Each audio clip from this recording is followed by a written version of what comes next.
Hello, and welcome to Around the Political World with John Rothman. I am your host, John Rothman. If you're a fan of the show, make sure to hit the follow button on the top right of Apple Podcasts, Spotify, or wherever you are listening at this very moment. When you hit follow, leave a review or share an episode with a friend. It helps other people discover the show, keeps us going. As I like to point out each and every day, it expands our base. It is Monday morning. And we now know that the United States Senate has decided to pass a continuing resolution which will permit the government to reopen. Now, it did not take all of the Democrats. Quite the contrary. Only a handful of Democrats and one independent have agreed to vote for this compromise. Actually, let's be clear about what happened. Nothing was resolved. The Obamacare premiums are going to continue to skyrocket in cost.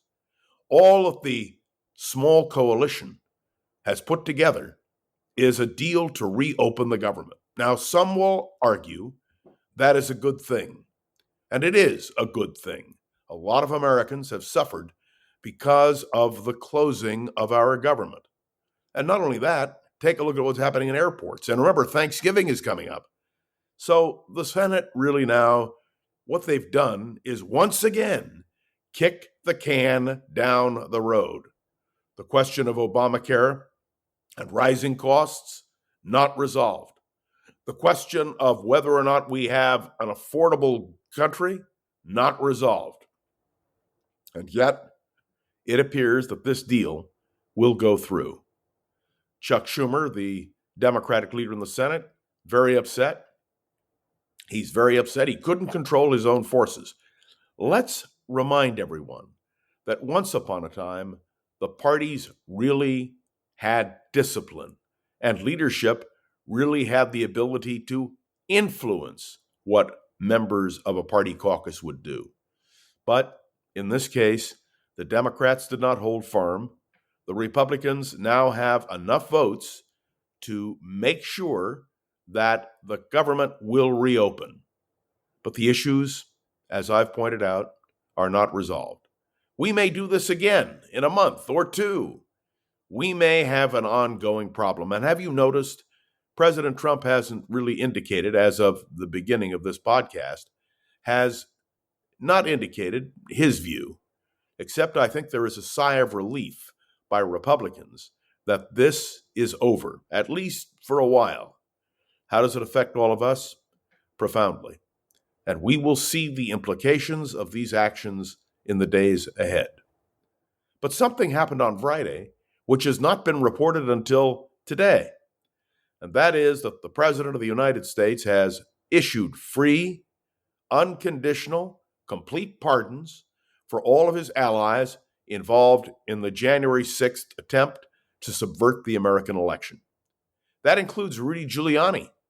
That includes, all of those who served on Donald Trump's team, maintaining a position that Donald Trump believes to this day, that he lost nothing in 2020, that he won the election, and that it was stolen from him. Now, let's be clear about a presidential pardon. The president has, under the Constitution, the absolute power to issue a pardon. But do you remember, stretch your memories, that when Richard Nixon was granted a full, complete, and absolute pardon by Gerald Ford, he had to make a statement admitting his guilt. Do you remember that? All of those who President Trump has decided to pardon get a free, complete, absolute pardon for the subversive activities, the insurrectionist activities, the defense of an indefensible position that Donald Trump really won the election of 2020. The report of the January 6th committee, which I leafed through this morning because I've read it often in the past, simply convinces me more than ever that what Donald Trump did on January 6th, or should I say what he did not do on January 6th, was an attempt to subvert the American Constitution. Now, there are those who will argue, well, Joe Biden pardoned all his people. Why shouldn't Donald Trump pardon all his people? And that equalizes everything. It makes everything fair and equitable. That part of history is now consigned to the dustbin of history. But I believe something, and many of you will disagree with me, and that's fine. I believe that what happened on January 6th was an attempt to subvert American democracy. I believe that what happened on January 6th was an insurrection. I believe that the attempt by Donald Trump to subvert the election of 2020 and all of his minions who now have complete, full, absolute pardons, well, they did a terrible thing to American democracy. And you know what bothers me more than anything else? They got away with it. Well, at least to a degree. It's true that Joe Biden took the oath of office, and it's true that for 4 years he was president of the United States.